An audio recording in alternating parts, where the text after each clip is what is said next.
Tonight, a gas retailer is robbed at gunpoint and has a small fortune stolen from her. And I went on the floor, and then he tell me where the money, and I just tell him, look there. The police record another homicide in the early hours of Tuesday morning. And did revelers go too far this carnival season? All this and more coming up in tonight's broadcast.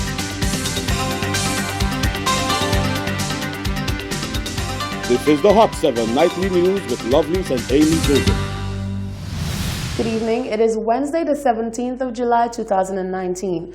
Welcome to the Hot 7 Nightly News. We're on Flow Channel 117, also being simulcast on Kiss FM 105.5 and 105.9 radio. You can also watch us on our free mobile app. Just search for Caribbean Hot FM in the Play Store. I'm Rochelle Gonzalez, standing in for lovely Saint Amy Joseph.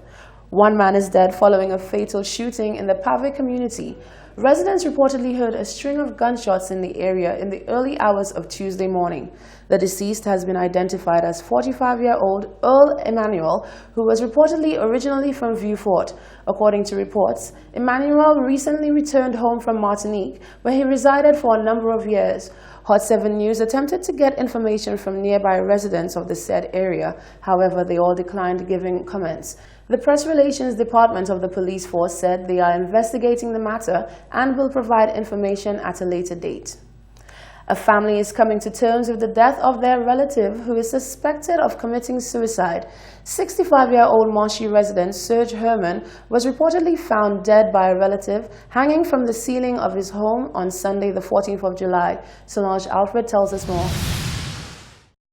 Dead is 65-year-old Serge Herman of Stony Hill, Montchy, suspected of committing suicide by hanging. The body of the deceased was reportedly found by a relative on Sunday, 14th July. Nephew of the deceased, Aligar Herman, says his uncle Serge occupied the residence for less than 4 years and had a passion for construction. He was into construction. He used to do, I don't know if you know, the thing called it popcorn ceiling. He used to do that. But I said for the past 3 or 4 years he came to live up here, but it wasn't much that he had been doing, so he was unemployed for that time. Everyone could probably just assume, I mean, he was hanging from his ceiling. As the police say, he's a suspected suicide. For now, that's the most we can see. Herman says his uncle had been exhibiting signs of depression. However, he never expected the problem to run so deeply. As you can imagine, everybody is quite shocked about what happened. He wasn't expecting it. As I said, for the past 2 years, he seemed to be kind of losing his eyesight a bit. I noticed it had been stressing him out a little bit. Probably was under a bit of depression over it, but I wasn't thinking that it was to the level that he would have wanted to take his own life, you know. So everybody's sad, but at that point there's not much that nobody can do again, you know. Does he have any children? Yes, he does. I think he had between 8 and 10 kids, so you know he lived a nice life, as you can imagine. So yeah. Reports indicate the body, which was found with electrical wire around the neck, was discovered around 4:15 p.m. on Sunday, 14th July. The matter is currently under investigation by police. Reporting for Hot 7 News, I am Solange Alfred. One gas retailer is reeling from an ordeal which has left her out of pocket and shaken up. Mary Augustine of Bardini was robbed at gunpoint by a couple of assailants on Tuesday evening. Speaking to Hot 7 TV on Wednesday morning, she recounted the harrowing ordeal. Augustine revealed that this was the first time that she had ever been subjected to such an incident. 7:30 to 8 o'clock in the night.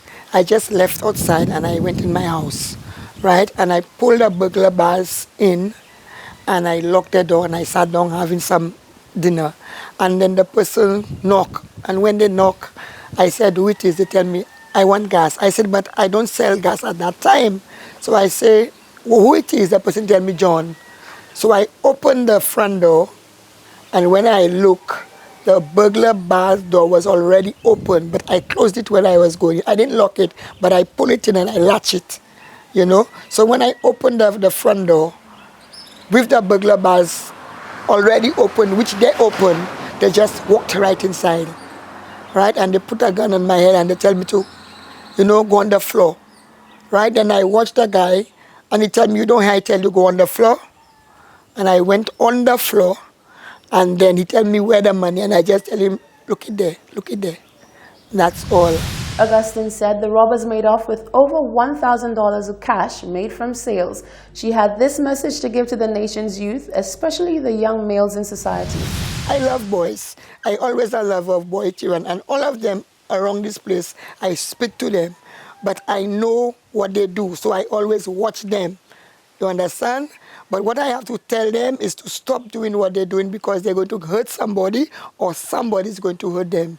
Because they might get away with me, but somebody else might be waiting for when they come and they'll be prepared for them. So stop what you're doing and look for something for you to do. Augustine applauded the police for their speedy and efficient efforts on the night. She said they did a good job and their presence was reassuring. St. Lucia keeps her spot at Tier 2 in the Trafficking in Persons ranking for 2019, which was recently issued by the U.S.'s Department of State. The island has made significant strides according to the global report. However, ascending to Tier 1 would most likely remain elusive until the state has successfully prosecuted trafficking in persons cases in a local court of law. The theme for this year's Trafficking in Persons report introduction is The National Nature of Human Trafficking, Strengthening Government Response and Dispelling Misconceptions. It invites governments to address all forms of human trafficking. Referencing St. Lucia, the report lauded the island's tremendous improvements. The report highlighted that, I quote, "The government demonstrates overall increasing efforts compared to previous reporting periods. Therefore, St. Lucia remains at Tier 2. These efforts included passing a national action plan, investigating suspected traffickers, funding anti-trafficking prevention, conducting baseline trafficking research, and training its personnel in measures to combat trafficking." End quote. This year's report also acknowledged increased law enforcement efforts to stem the crime of trafficking in persons. The police was also noted for initiating strategic raids and for participating in an Interpol operation which targeted areas suspected of activities related to sexual exploitation. The report also laments that the government did not identify any victims of trafficking for the third consecutive year and has never convicted a trafficker. The State Department is calling for increased efforts to identify victims and perpetrators of sex trafficking and forced labor. The U.S. State Department also recommends that St. Lucia amends its anti-trafficking laws to remove sentencing provisions that allow for fines in lieu of imprisonment for trafficking in person offenses.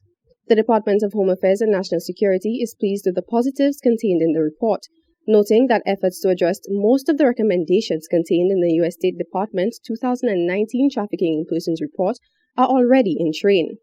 The department says that it has every intention of keeping up the good work and to meticulously address any areas where better outcomes are left to be desired in the island's quest to combat human trafficking and sexual exploitation. For Hot 7 News, I am Lovey Spooner reporting. You're watching the Hot 7 Nightly News. When we come back, the opposition is accusing the Alan Shastney-led administration of using Taiwanese funds for the financing of unproductive ventures. The NIC reveals some golden investments, and we have the latest on all things Carnival 2019.